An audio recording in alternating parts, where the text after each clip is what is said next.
everyone, welcome back to my channel, and if you're new here, welcome. My name is Mariah. I do reactions, reviews, and challenge chats. So today we are talking about episode 9 of the challenge Double Agents on MTV, but before we get into that, we have some breaking news in challenge world. So if you missed it, Jenna and Zach are expecting their first baby. They just announced it today, the day I'm filming this, which is Valentine's Day.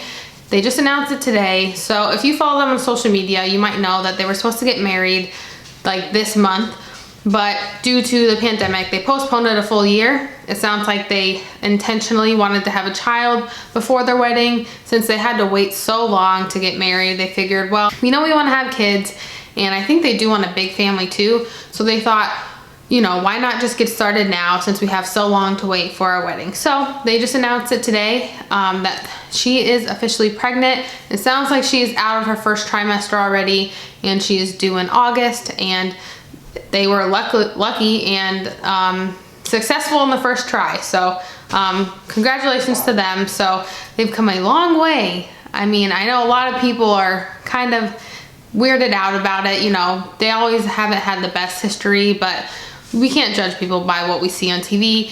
They've been together for a long time. I'm sure they have definitely repaired their relationship behind the scenes, and I'm happy for them. In her Instagram post, she said they are expecting their first baby, and luckily they were fortunate enough to get pregnant their first try. 0 complications so far in the first trimester. Truly blessed and can't wait to meet their little one. And they already made an Instagram account for their baby. So Zach seems very excited as well. So best of luck to them in their new adventure at being parents. Now for the episode 9 of Double Agents, we just left off after Michi being sent home after he was eliminated by Josh. So Josh got his gold skull. He is feeling himself. He is happy.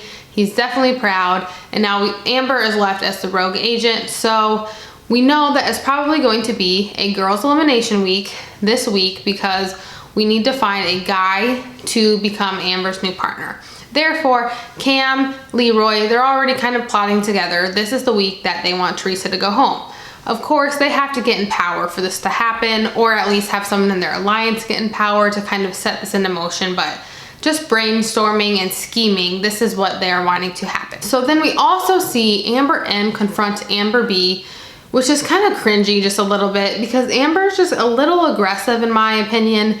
She doesn't just go up and kind of say, hey Amber, like I know you lied to me, like what's going on? But she's very just like in her face, like I don't like lying bitches, and that's what you are. I think Amber B is a little caught off guard at first because she's like, oh shoot, I've been found out, but she kind of tries to play it off. She kind of tries to play it off and say, oh, well, I was told that like even Gabby was going against me and that you were trying to start going against me and Darrell, so I had to vote against you. But she's just not really owning up to it and saying, yeah, like we did it. She kind of is blaming other people and her partner and her alliance and saying she had to do it. So it was just kind of a weird little conversation, but basically Amber M called Amber B out. Now they're on the outs, just like I predicted last week in my alliance update section. I knew it was coming, but we see it right away this episode. And then we also get to see something like a moment between Corey and Teresa, who are new partners. They're kind of bonding over just being parents. Teresa talks about her postpartum depression and just some anxiety that comes with being a mom. And Corey kind of says, hey, I think like my girlfriend's kind of going through the same thing. It's nice to hear someone else verbalize it. And you know, that's exactly what she's going through. So it's kind of nice just for him, I think, to hear it from an outside perspective too, and just know that other people are going through it. And then also just to hear it from someone else. Maybe Teresa could kind of give him some tips on navigating that. And then at the same time, I feel like it kind of builds some trust a little bit in their partnership. I know it's really new and you don't really know how long they're gonna stay partnered together, but it was still a nice feature. And I think it's just nice that MTV highlighted her talking about postpartum depression. Let's get to the daily challenge, which I was super excited for because it's trivia week, and trivia is always my favorite of every season because it's hilarious, except this time around it wasn't as funny. I mean, it was still funny, but not as funny because they did true or false this time. So over the years, it seems like it's kind of evolved. So, I mean, even some seasons back in the day, they would just ask you a question and you just had to answer.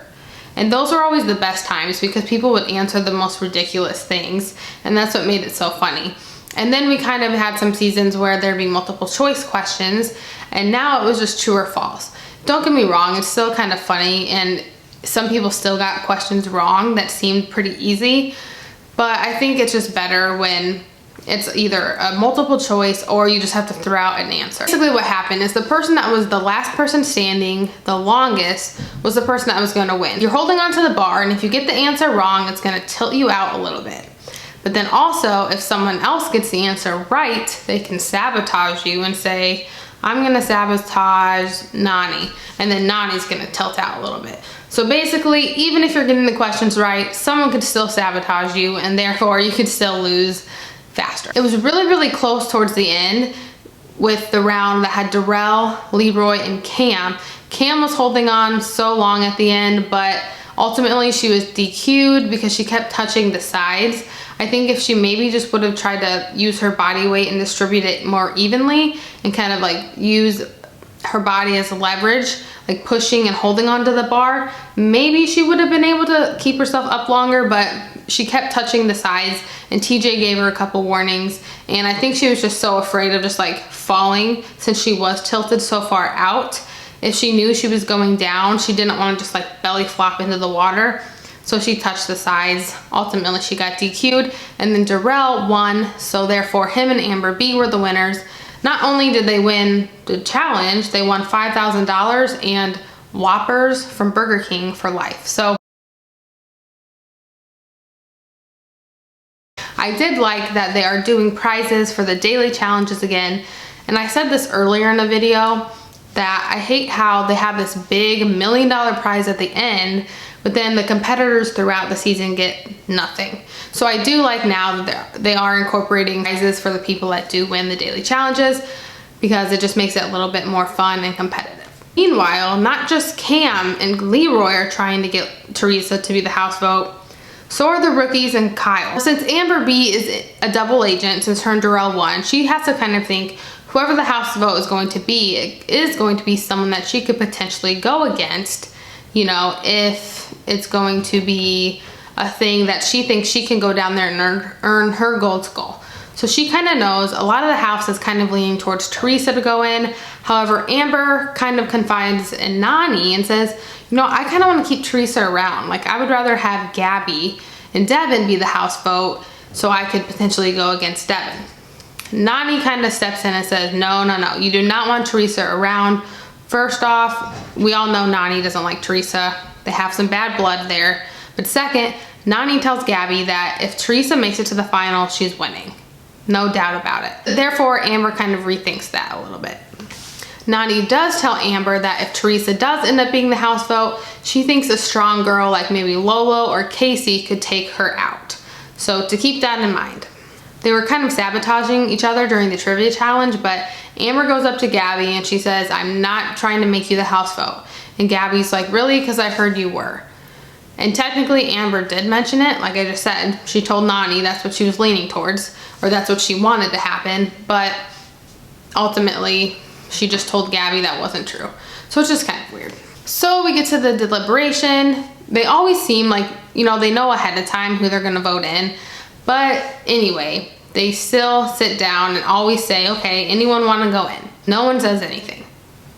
And at this point in the game, Leroy kind of, you know, vocalizes his opinion and says, all right, this is ridiculous. Like, no one's gonna say anything. I think we're about halfway through the season, but I mean, so many girls don't have gold skulls yet. So he's thinking like, I mean, when is the time? Like, none of you girls are gonna step up and say, yeah, I wanna go in to earn my skull. I mean, you're gonna have to go in eventually. He says they're silly for not nominating themselves at this point. In the confessions, Darrell is saying he's kind of letting Amber take the lead on this one because he knows it's most likely a girls' elimination week. So he's trying not to influence her decisions too much this week. But he does say he thinks it's silly for Amber not to go down in the arena or not be like rallying that idea. She still seems very hesitant, trying to plan who should go against who. And even these talks about Teresa going in and who would we put against Teresa, Darrell in his mind is thinking like, you should be trying to get your skull right now. Like, we might not win another daily challenge. This could be your only shot. So he's trying not to overstep too much, and he's kind of just letting her do her own game. But in a way, I almost think like as a long-standing veteran, maybe he should have tried to influence her a little bit more. So we don't really know for sure who are going to be compromised going into the vote, but when they all go into vote, we see some votes for Teresa, of course. So we find out the compromised agents are Teresa and Corey. I mean, not a huge surprise because it seemed like that's the way the house was going to go anyway, but I mean, you never know. They could have tried to go for like Gabby and Devin because it seems like as a whole, the whole house doesn't really like Devin too much, but it seemed like this week, I mean, even in the trivia challenge, people were kind of sabotaging Teresa anyway, so she was obviously the target. Teresa and Corey are going in, so we need to get someone to go against them. Darrell and Amber are the double agents. They have a chance to go down. Now, of course, they don't say right away it's the girls' elimination, but we're pretty much assuming it at this point. All the gold skulls have been taken by the guys. I think only 2 girls at this point have gold skulls, and so Amber M needs a partner. We got to get rid of another girl. So TJ announces the compromised agents are Teresa and Corey, and it's time to choose who's going to go against them. He looks to Darrell and Amber is like, you know, TJ, just this isn't my time. I don't know what it is. That's what she said. She's like, I just don't know what this is. And I'm like, you're never really gonna know what it is. I mean, I don't think I would really want to go against Teresa anyway. I mean, it's hard.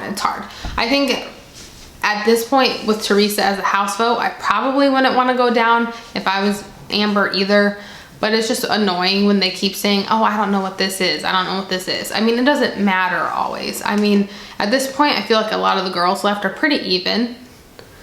Maybe minus Big T and Amber M. So they go ahead and vote in Kacey and Leroy, hoping that it's, you know, a girls' elimination and Kacey can eliminate Teresa. So I'm just crossing my fingers that TJ doesn't make some surprise twist this week and make it a double elimination, because Leroy just got his skull and I don't want him going anywhere anytime soon. So I would like to see Corey get a gold skull.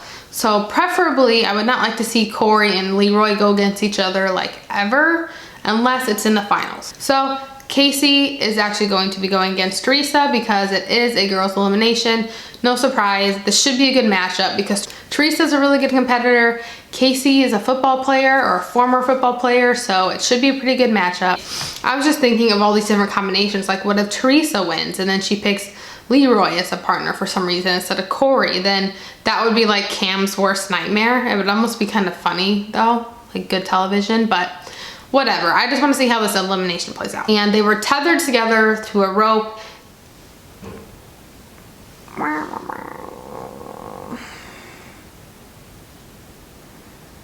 It's called Operation Snapping Point.